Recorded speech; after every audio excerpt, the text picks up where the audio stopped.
Shri Dakshinamurti trust અને arts અધ્યયન કેન્દ્ર ભુજ દ્વારા તથા સનાતન હિન્દુ સમાજ દ્વારા ગીતા જયંતિ મહોત્સવ નિમિત્તે ગીતા ગ્રંથ યાત્રાનું આયોજન તારીખ 8/12/2024ના રવિવારે બપોરે 3:30 કલાકે રામધૂન મંદિરથી ટાઉન હોલ મધ્યે ભુજ રાખવામાં આવેલ છે।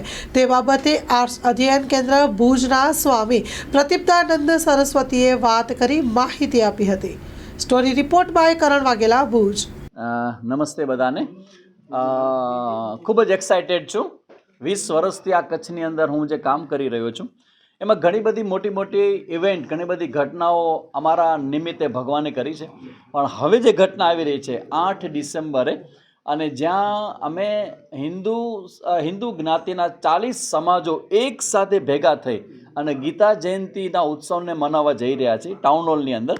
અને સૌથી પહેલાં તો અમારી ગ્રંથ યાત્રા હશે 8 તારીખે બપોરના 3:30 વાગે, જે રામધૂન છે મંદિર ત્યાંથી શરૂ થશે અને ટાઉન હોલ સુધી પહોંચશે।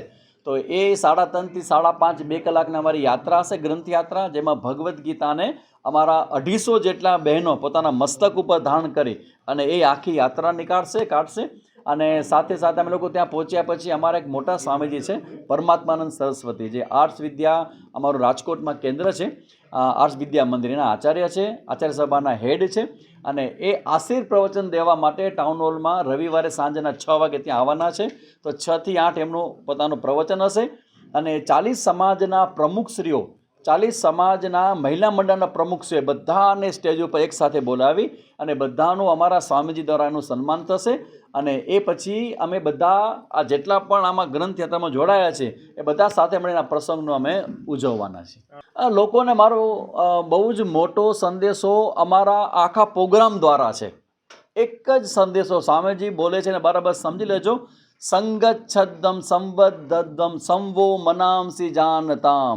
વેદનો સંદેશ છે કે સાથે મળીને ચાલો, એકબીજાના મન એકબીજા સાથે જોડાઈ જાય, અને આપણે સાથે મળીને ખભાથી ખભો મિલાવશો તો મિલે સુર મેરા તુમારા તો સુર બને હમારા। એની ભાવનાથી આ રાષ્ટ્રના કલ્યાણ માટે, આ ધર્મની ઉન્નતિ માટે, એના મૂળિયાને મજબૂત કરવા માટે જો ભેગા મળીને જો બધા ઉત્સવ મનાવવામાં આવે તો માનું છું કે આપણું સ્વર્ગ છે એની શરૂઆત કચ્છથી થશે। આ કચ્છના આ એક ભુજ શહેરમાં એક આ પ્રસંગ દ્વારા આ કચ્છને, ગુજરાતને, અને હું માનું ત્યાં સુધી પીએમઓ ઓફિસમાં પણ મેસેજ પહોંચવા જોઈએ કે કેટલી મોટી ઘટના અને કેટલું પોઝિટિવ અમે લોકો કરી રહ્યા છીએ।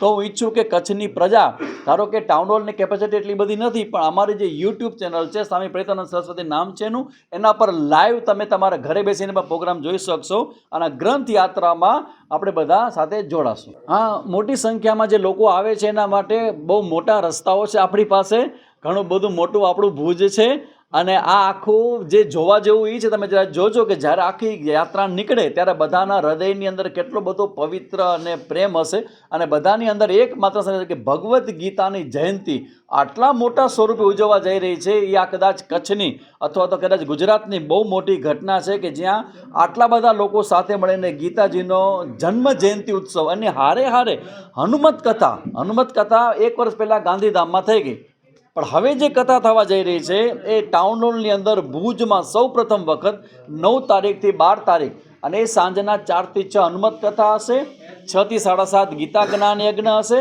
હનુમત કથા માટેના આચાર્ય છે અમારા મહાદેવ પ્રસાદ જે છે, તમે બધા એને સાંભળ્યા હશે, 1 મહિનો ભાગવત કથા કરી હતી તે, અને ભગવદ્ ગીતાનો જ્ઞાન યજ્ઞ છે એ હું લેવાનો છું। તો આ રીતે સુંદર મજાનું સાત્વિક કાર્ય છે, તમારા બધાના મન મગજને બરાબર સેનિટાઈઝ કરી અને સુંદર પવિત્ર કરાય એવો અમારો આખો પ્રસંગ છે।